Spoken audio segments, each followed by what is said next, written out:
Alright, we'll move on to the next question. Um, how would you handle conflicting orders from two of your superiors? How would I handle conflicting orders from my superiors? Yeah, from two of your superiors. Two. Yeah. Hmm.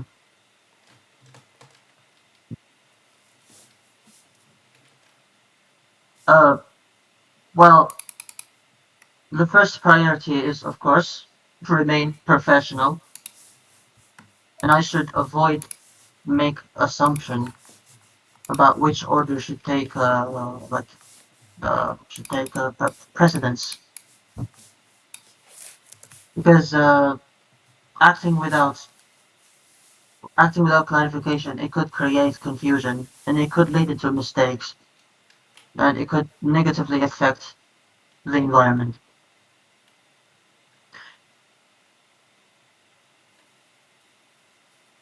Uh, my first response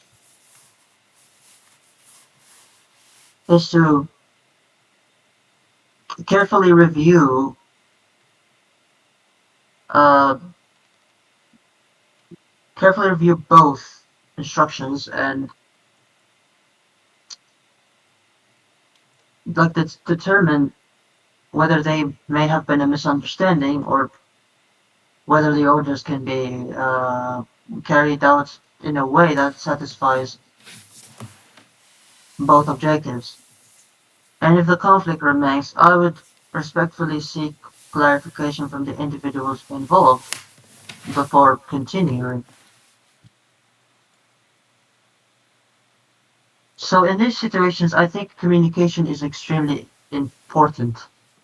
I would inform both superiors that I have received, uh,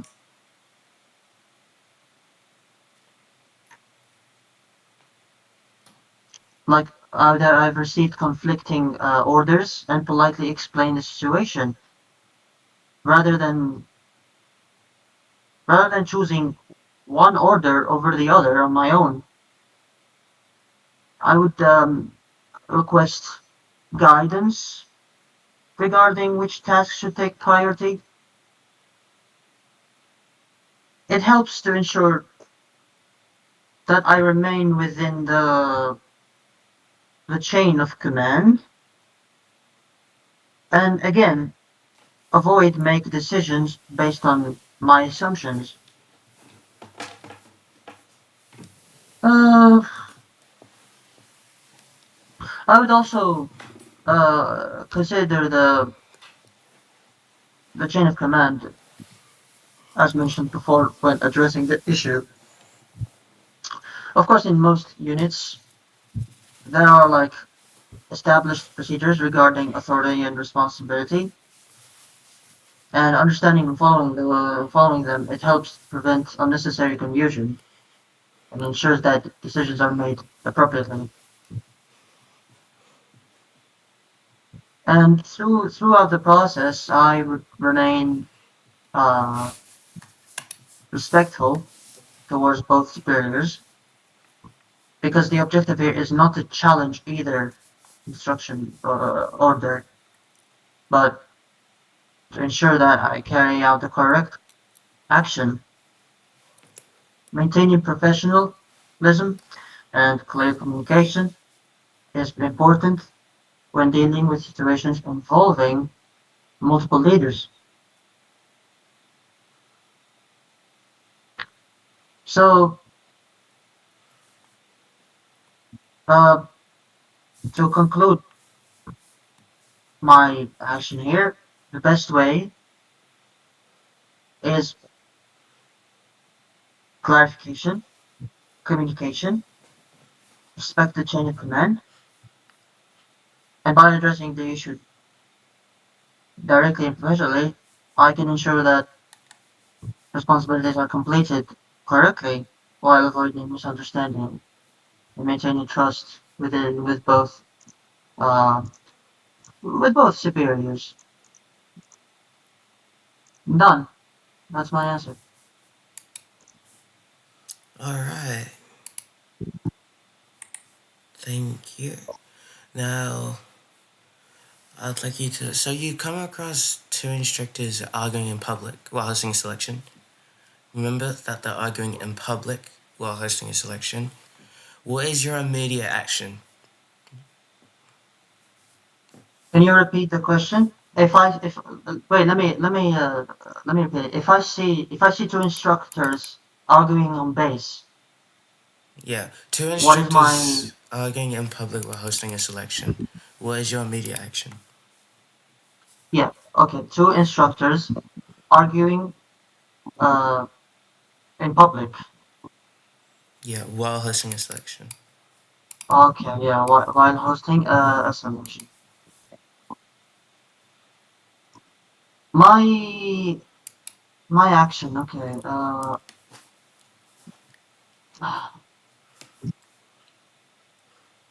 yeah, let me think. So, uh, so if if two instructors like begin arguing in public while hosting a selection, my first one would be to prevent the situation from affecting the event and the professionalism of the team.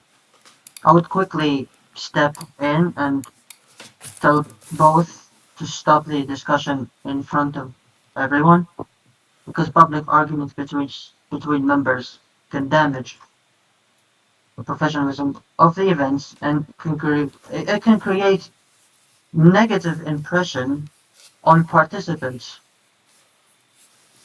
And once the situation is under control, I would separate both and speak with them privately.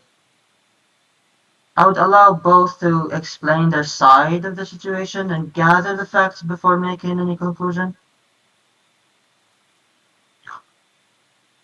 If the selection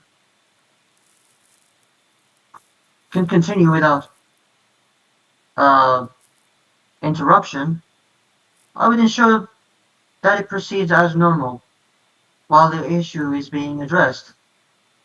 If necessary, I would assign another qualified staff member to assist with the event, or like an instructor in general, qualified instructor to assist. So after understanding the issue, I would work towards a resolution, and if needed, I of course inform high authority of the incident.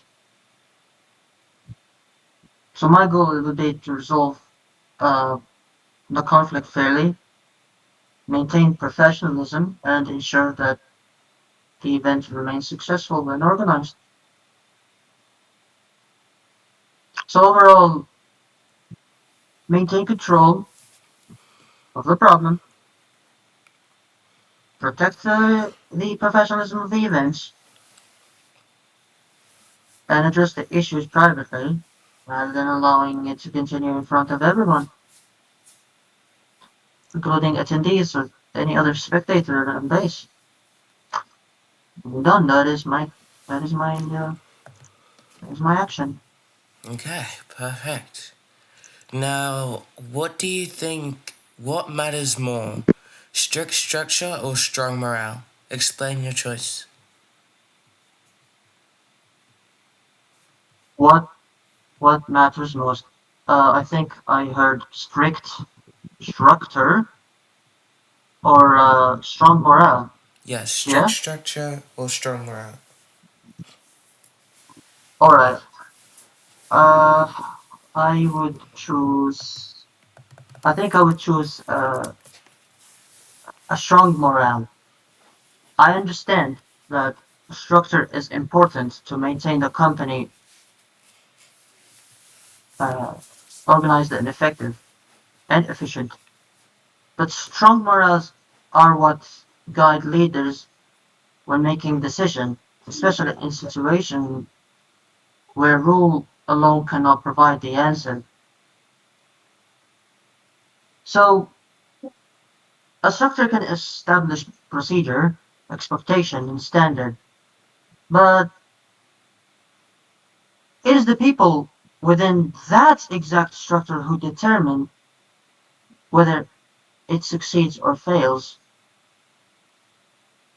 For example, without honesty, without integrity, without fairness or accountability, even the most organized structure can become ineffective.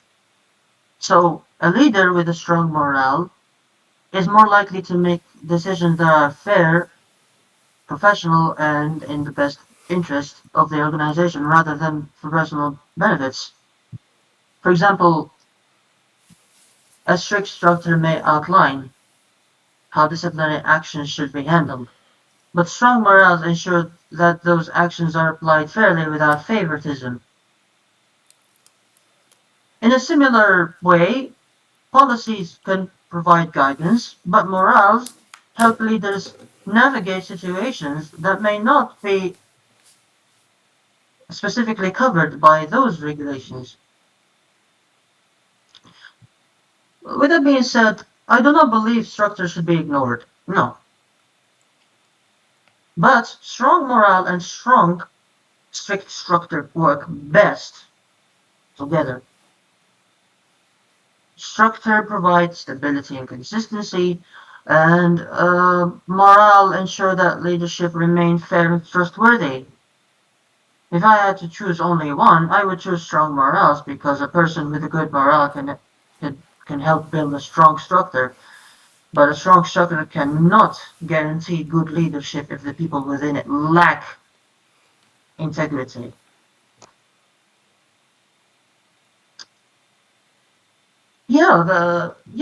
I think that's the answer for this question. Okay. Um, Now, what would your subordinates say about your engagement and work ethic?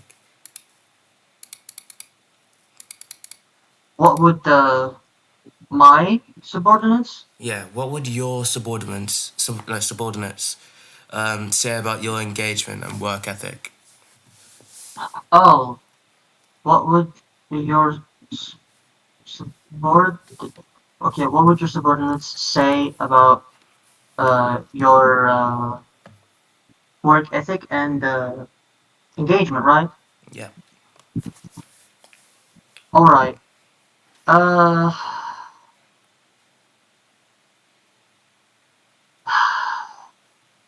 I think they would uh, they would see it or describe it as consistent, dependable, and involved. Because I make an effort to like remain active within the company and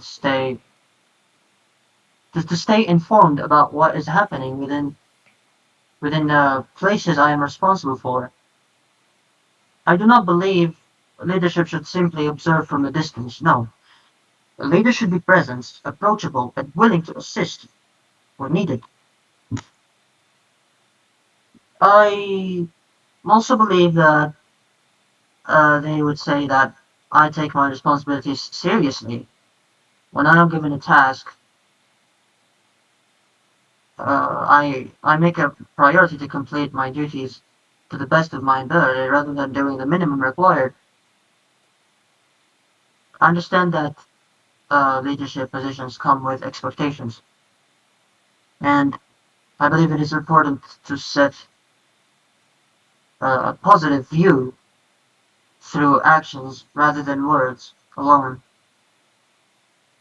When it comes to engagement, I maintain communication, or try at least, with personnel and ensure that they feel comfortable approaching me with questions, concerns, assistance, or maybe an advice, maybe I don't know, maybe real life advice. I believe that leadership is effective when there is mutual respect and open communication between him and his personnel. And as for my work ethic, I think that they would describe as someone who is committed and reliable. Because again, through my previous leadership positions, I always have tried to contribute whatever I'm needed or I was needed, whether that involves uh, administrative work, personal management, teaching others, or assisting with the operations of the company. I do not expect others to work or to do the work that I am unwilling to do myself. Of course, every individual may have different opinion, but I would hope that those who have worked under me would say that I am a leader who remains involved, fulfills his responsibilities, supports his personnel, and and work every day towards the success of the company. I'm done. That's my answer. All right, thank you. We're almost done. Don't worry. Anyways, can you please describe a leadership mistake that you've made in the past and explain how you handled it? Mistake. All right. I don't remember.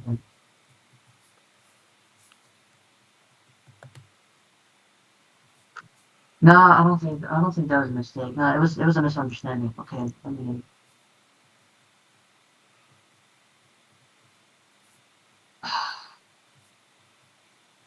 So earlier in my leadership experience, I I often believed that the best way to ensure tasks are completed properly was to personally oversee or handle as much as possible, even though that I know my subordinates or my interior or like no like I know that my intentions are good to do these tasks properly as possible, but I realized that this approach was not always effective. It's taken on too much tasks at once. It can lead into a big pressure.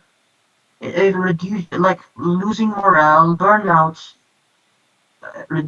which reduces efficiency by a lot, and not only that, but it also affects other personnel because it gives them few opportunities to to at least try and develop their own skills.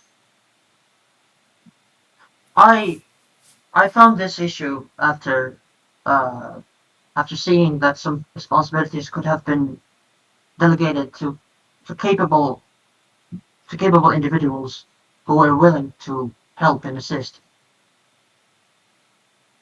And like by trying to manage everything myself, I was unintentionally limiting the growth of others while also making my own workload more difficult than it needed to be. And to to pass this mistake, to overcome it, I worked on improving my delegation skills and placing more trust in the people around me.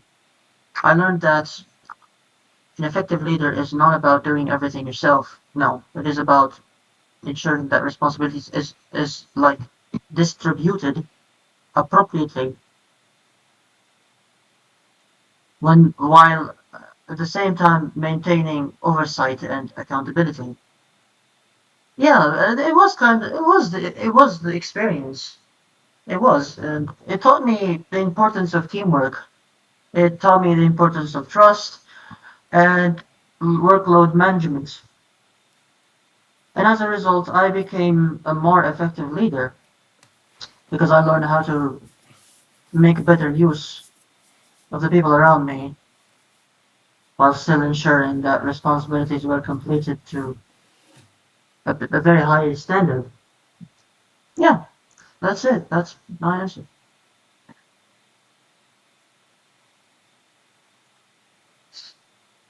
Okay. Okay.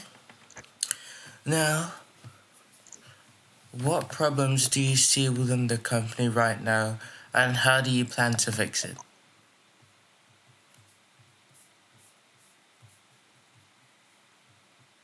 Problems within the company. Uh,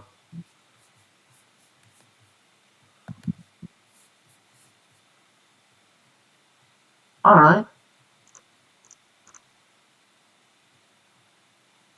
Well, problems within the company. So look, before I discuss problems, I think it's important to know that every company has places that can be improved.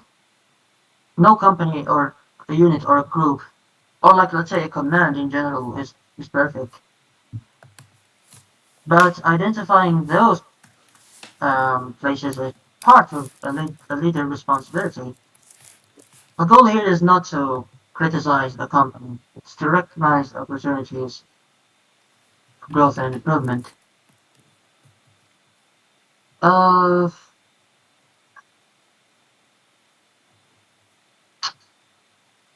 uh, I one area I believe is important for a company to focus is like communication, because miscommunication can often lead to confusion, whether it's responsibility, expectation, or ongoing initiative. But as a company executive, I would work to ensure that it remains clear and consistent between everyone, including leaders, staff, and personnel. How to achieve this? Well, regular updates, maintain transparency when possible, and ensure that important information is given to everyone properly. I don't know, like through announcements, uh, DMs, or maybe like uh, sending a survey to all personnel. So next, even uh, strong companies can sometimes experience a period of time where activity decreases. And in order to address this issue, I would like to work with my company staff to identify, including group staff, to identify the cause, encourage more involvement, and create opportunities for personnel to contribute more actively to my company. People are because people are generally more engaged when they feel involved and understand that their contribution matters. I do recognize, I see in the company that sometimes it's overlooked. Another is it's something that should always receive attention, because like a company's future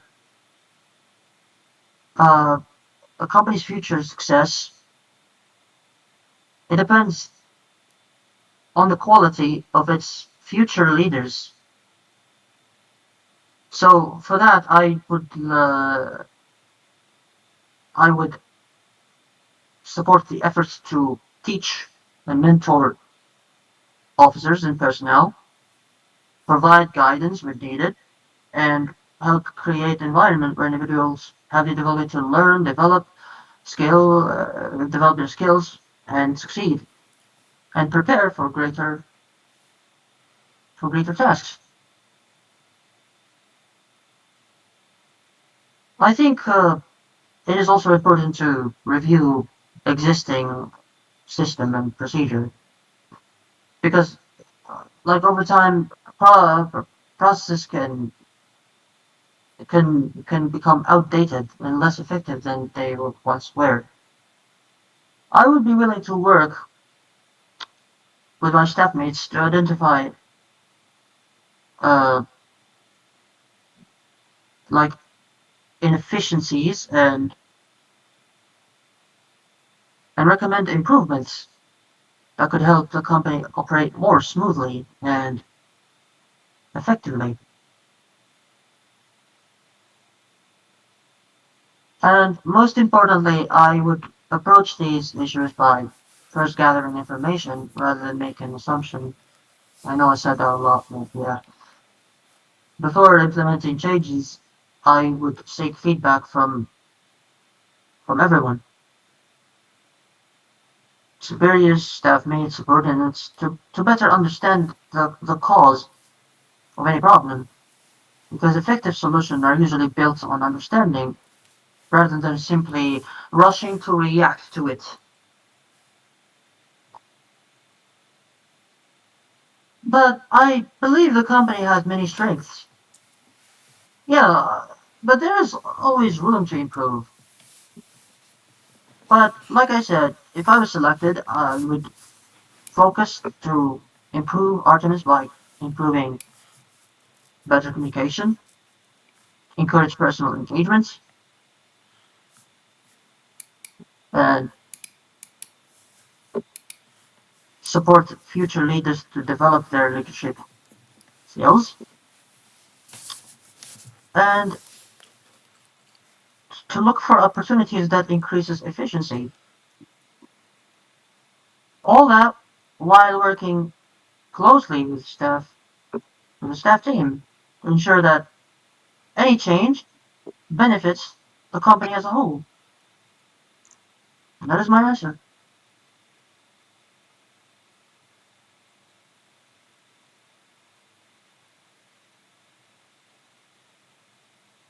I'm done. Oh, sorry. Um, Now for the last question. How long are you realistically expecting to stay active in JFK? I can't lie to you. I pretty much can't give you like an accurate period of time because that depends on my personal life situations and issues. But Well, this is summer now. I I hope I would stay for about half a year, but I can go for more. Like I said, it depends on my personal issues. Because I left as a group executive for second group because I was cooked. My university, I was gonna fail my year in the university. I thank God I left. I took a break from USR to at least log in and hope I passed. But no, I learned something. I should never overlook my studies. So I hope I would stay for more than half a year, guaranteed. oh yeah. Well, that's nice to hear. Obviously, high come us would like to at least you're staying for a long time. Um, Enjoy listening to all the yap. oh yeah, we'll love that. Um, yeah, your interview's over. You're free to leave the VC All when you right. want, Thank you. and Thank you for your see you time. later. It's been like, wait, how long has it been? No, not too long.